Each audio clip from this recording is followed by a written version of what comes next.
अरे थाली भर भर के भगवान को अर्घ चढ़ाने वालों, किसी भूखे गरीब की झोपड़ी में एक थाली भोजन भी पहुंचा दिया करो, ध्यान रखिए। अरे माथे पर चंदन का तिलक खींचने वालों, किसी के जख्मों पे मलहम भी लगा दिया करो। और मैं विश्वास दिलाता हूं कि मंदिर का चंदन वो शीतलता नहीं दिला पाएगा जो किसी की जख्म पे मलहम लगाओगे तो शीतलता की प्राप्ति जीवन में हो जाएगी, ध्यान रखना। गमों की आग पे आंसू उबाल कर देखो, गमों की आग पे आंसू उबाल कर देखो, बनेंगे रंग किसी पर भी डाल कर देखो, और तुम्हारे दिल की चुभन जरूर कम होगी। किसी के पांव से कांटा निकाल कर देखो, किसी के पांव से कांटा निकाल कर देखो, किसी की पीड़ा को हरने का प्रयास करिए। अफसोस है कि रुद्राभिषेक करने के लिए, जिलाभिषेक करने के लिए और महाराजों के पैर धोने के लिए हमारे घरों में लोटा भर भर के दूध मिल जाता है, लेकिन पड़ोस में किसी का भूखा बच्चा रो रहा है तो एक गिलास दूध हमारे घर से निकलता नहीं है, ध्यान रखिए। और मैं पुलक सागर कहता हूं कि दूध से भगवान का अभिषेक करो, कोई मुझे समस्या नहीं है, लेकिन आपसे निवेदन करता हूं किसी भूखे बच्चे के मुख में एक गिलास दूध जरूर दिया करो। मैं कहता हूं कि जो मंदिर में दूध चढ़ाएंगे और भूखे बच्चे को नहीं पिलाएंगे, परमात्मा भी उनका दूध स्वीकार करने को तैयार नहीं हो सकता है। अरे किसी भूखे बच्चे को दूध पिलाओ मेरे भाई। लोग धोते हैं मेरे चरण, दूध से धो देते हैं, मुझे भीतर से लगता है यार क्यों मेरे पैरों में बर्बाद कर रहे हो। किसी बच्चे को पिला दो, और किसी बच्चे को तुमने पिला दिया तो मैं समझ लूंगा कि पुलक सागर ने दूध से अपने चरण अपने आप धुला लिए। मैं कोई विरोध नहीं कर, नहीं तभी तुम्हारे यहां लड़ाइयां हो जाए कि महाराज दूध वाले या पानी वाले। अपन न दूध वाले न पानी वाले, अपन तो जिनेंद्र वाले और जिनवाणी वाले, ध्यान रखिए। नहीं तो आदमी गलत अर्थ बहुत जल्दी लगाता है कि अभी पानी वाले खुश हो जाएंगे, दूध वाले नाराज हो जाएंगे। महावीर कहते हैं कि ना तो पानी वाला मोक्ष जाता है ना दूध वाला मोक्ष जाता है, यहाँ तो पिछी कमंडल धारण करता है उसके लिए मोक्ष की प्राप्ति, जो पानी भी छोड़ता है और दूध भी छोड़ दे। अपने को क्या लेना देना, तुम कुछ भी चढ़ाओ, लेकिन प्रेरणा देना मेरा इतना ही फर्ज है। मैं ये नहीं कह रहा हूं कि मंदिरों में अभिषेक करना बंद कर दो, लेकिन मैं ये कह रहा हूं किसी भूखे को दुत्कारना बंद कर दो, तुम्हारा जीवन सार्थक और सफल हो जाएगा। अफसोस होता है मुझे कि हम कृष्ण के मंदिर में जाते हैं, महादेव के मंदिर में जाते हैं, नंदी को शीश झुकाते हैं, गाय को माला पहनाते हैं। वाह रे इंसान, जिंदा गाय धक्के खाती है, उस संगमरमर की गाय को मेवा चढ़ाते हो, मिष्ठान चढ़ाते हो, ये तुम्हारा कोई धर्म हुआ करता है? विचार करिए। पत्थर की गाय का स्वागत हो रहा है, जिंदा गाय भूखों मर रही है, दाने दाने को तरस रही है, पत्थर की मूर्तियों को भोग लग रहे हैं, 56 भोग, और जिंदा भगवान जो दरिद्र नारायण है वो मंदिर के सामने भीख मांगता फिरता है। ध्यान रखिए मान्यवर, पत्थर की मूर्तियों के लिए बहुत विशाल मंदिर है। अरे मंदिर बना लिए अच्छी बात है, मैं इसकी बुराई नहीं करूंगा, लेकिन मैं आपसे एक ही आग्रह करता हूं कि किसी गरीब का झोपड़ा भी बनाकर देखो, तुम्हारी जिंदगी को सुकून प्राप्त होगा, तुम्हारी जिंदगी को आनंद प्राप्त होगा। किसी गरीब का झोपड़ा भी बनाओ, 1000 दीपों से भगवान की आरती करते हो तो किसी अंधेरे घर में जाके दिया जला दिया करो, वो भी भगवान की पूजा है, वो भी ईश्वर की पूजा है। ध्यान रखिए, इससे बड़ी क्या इबादत होगी? इंसान के काम इंसान ना आए तो फिर तो ये दुनिया जीने के लायक ही ना रहेगी मेरे भाई। निवेदन है आपसे, अरे जो दुखी है, जो पीड़ित है, उनकी बदकिस्मती होगी, लेकिन उनकी बदकिस्मती को देखकर मजाक मत बनाना, जितना हो सके सेवा करना, ध्यान रखना। एक भिखारी जब तुम्हारे घर में भीख मांगने आता है तो ये मत सोचना कि वो भीख मांगने आया है। इस देश के त्रिवल्लुवर आचार्य ने लिखा है कि कोई भिखारी यदि तुम्हारे घर भीख मांगने आए तो ये मत समझना कि भिखारी भीख मांगने आया है। वो भिखारी भीख मांगने नहीं आया, वो तुम्हें सीख देने के लिए आया है।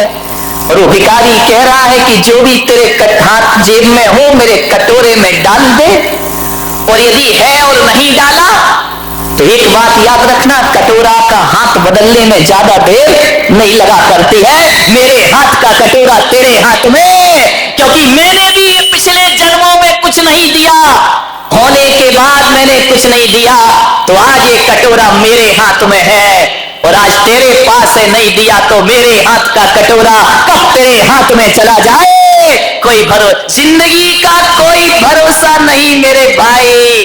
कब किस्मत करवट बदल ले, रातों रात लाखपति खाकपति हो जाते हैं। और ऐसी भी किस्मत जागती है, सड़क छाप महलों का फांसी हो जाया करता है। ये तकदीर का खेल है, ध्यान रखना, ये तकदीर है। रामनाथ कोविंद को कौन जानता था? वो खुद नहीं जानते थे कि मैं कभी राष्ट्रपति बनूंगा। मिट्टी के घरों में पैदा हुए, कच्चे मकानों में, दलित परिवार में पैदा हुए, पढ़ाई का इंतजाम तक जिनके पास नहीं था। मेरे भाई, जब राष्ट्रपति का चुनाव का अवसर आया तो पूरा देश तो क्या, जितने भी दल हैं वो भी नहीं जानते थे कि रामनाथ कोविंद एक चमत्कार बनकर के नाम प्रकट हो। कितनी अटकलें चल रही थी। कोई बोला कि आडवाणी बनेंगे, कोई बोला सुमित्रा महाजन बनेगी, एक से एक अटकलें चली। लेकिन ध्यान रखना, ये मोदी ने कुछ नहीं किया है। जब किस्मत चमकती है ना तो छप्पर फाड़ कर प्राप्त हुआ करता है। क्या रखना है आपको, राष्ट्रपति बन गए। सोचना है आपको, जो बेर बेर खात थे वो बेर बीन खात है। बेर जानते हो हिंदी? बेर तुम लोग क्या बोलते हो? अच्छा, जो बोर, जो हमारे यहाँ बोर है वो तुम्हारे यहाँ बेर है। बहुत ही उल्टा मामला मैं कर दूंगा। हमारे यहाँ बोर होता है बुरा, तो तुम्हारे यहाँ बोर होता है अच्छा। तो मैं इसको मराठी में कैसे बना, नहीं बनेगा। जो बेर बीन खात थे, जिनके दिन ऐसे थे कि बेर को, बोर को बीन बीन के खाते थे। जो बेर बीन खाते थे वे बेर बेर खाते हैं। बेर बेर यानी बार बार, हिंदी समझाना पड़ेगी मुझे। जो बेर बीन खात थे वो बेर बेर खात हैं। जो बेर बेर खात थे वे बेर बीन खाते। तकदीर का कोई भरोसा नहीं। कल तक जो बेर बीन बीन के खाते थे आज उन बार बार खाते हैं। कल जो बार बार खाते थे आज बेर बीन बीन कर। तकदीर का कोई ठिकाना नहीं, कब किस्मत पलट जाए। और किस्मत ऐसे खूबसूरत मोड़ पे धोखा देती है। अब देखो ना देश के हालात, आडवाणी की किस्मत में नहीं है तो नहीं है। अब क्या करोगे तुम, क्या कर सकते हो? ना पीएम बन पाए, थोड़ी आस थी कि राष्ट्रपति बन जाएंगे, उन्हें क्या मालूम था इसी समय फाइल खुल जाएगी। विचार करिए, सोचना है आपको। अब नहीं है तकदीर में तो नहीं है। लोग बोलते हैं कि सोनिया का बड़ा त्याग है, जीतने के बाद भी मनमोहन को मुख्यमंत्री प्रधानमंत्री बना दिया। अरे काय का त्याग मेरे भाई। पहले के जमाने में कहा जाता था मजबूरी का नाम महात्मा गांधी, अब कहा जाता है मजबूरी का नाम सोनिया गांधी। क्या करोगे, बदलेगी परिभाषाएं। ये तकदीर के खेल है मेरे भाई, सोच लेना, जिंदगी को समझना। आज सब कुछ है, कल कुछ ना रहेगा। आप देख रहे हैं ना, मैंने एक दिन और बताया था, रेमंड्स ग्रुप के मालिक रोज अखबारों में आ रहा है दर दर की। तो इस कलयुग का, अभी का, प्रेजेंट का उदाहरण है। अपनी बुलंदियों पर इतना नाच मत करो लड़कियों पर इतना नाज मत करो, हमने तो आसमान से सितारों को गिरते देखा है। ध्यान रखिए, आसमान के सितारे भी एक दिन जमीन पर आ जाते हैं। ए माटी के पुतले ना इतरा के चल, तेरे जीवन का कोई भरोसा नहीं, बूंद पानी के पड़ते ही गल जाएगा, कच्चे बर्तन का कोई किस पर अकड़ क्या है तुम्हारे पास जो अकड़े अकड़े घूमते हो? क्या है बताइए, क्या है अपने पास? टाटा बिरला रिलायंस को देखोगे ना तो उनकी चपरासी की भी हैसियत नहीं है अपनी, ध्यान रखना। अकड़ ऐसी है कि हे भगवान, कि रामनाथ कोविंद के पिताजी हम ही हों जैसे धरती पर। विचार करिए, क्या है हमारे पास? कुछ नहीं है, ध्यान रखना। बहुत अपने बाप पड़े इस धरती पर, सेवा करो। मान्यवर, जीवन किसी का एक सा नहीं होता है, कभी सुख मिलता है, कभी दुख मिलता है, कभी धूप, कभी छांव।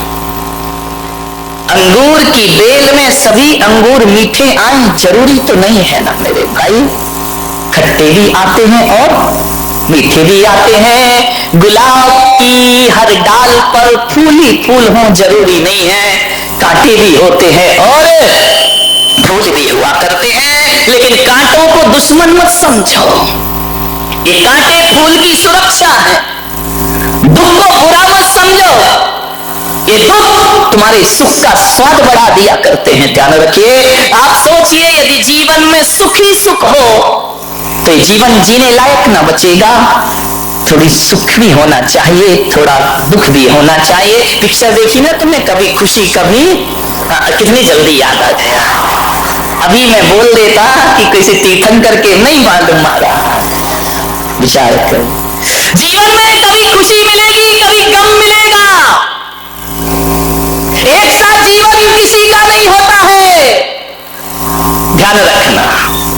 उतार चढ़ाव जिंदगी में आएंगे।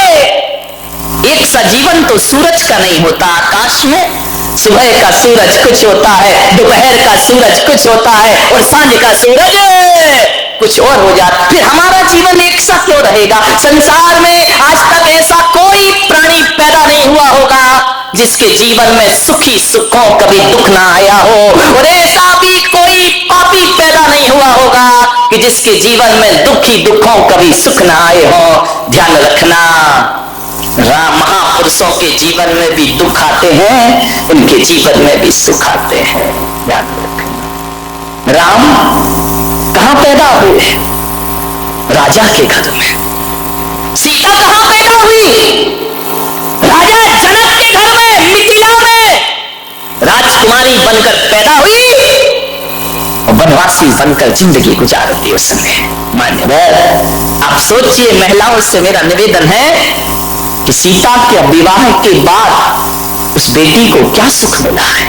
विचार करो। तुमको तो मिल रहे हैं ना सुख, इतनी डेंजरस सास तो नहीं है ना, और तुम्हारी तो एक ही है, उन्हें तो तीन तीन को जेला है मेरे भाई। ध्यान रखिए। एक आदमी ने पूछा कि राम को वनवास हुआ, सीता साथ में क्यों गई? इनका सीता बड़ी समझदार थी। बोले क्या समझदारी? मैंने कहा ये समझदारी कि सीता ने दिमाग लगाया होगा कि यार तीन तीन सास के साथ रहने से तो एक जंगल ही अच्छा है। कौन इन तीन तीन के साथ माथा फोड़ी करेगा? जंगल में जिंदगी, यहाँ तो एक से नहीं बन रही है, एक ही कौन बोला तीन के बराबर है महाराज। विचार करना है आपको।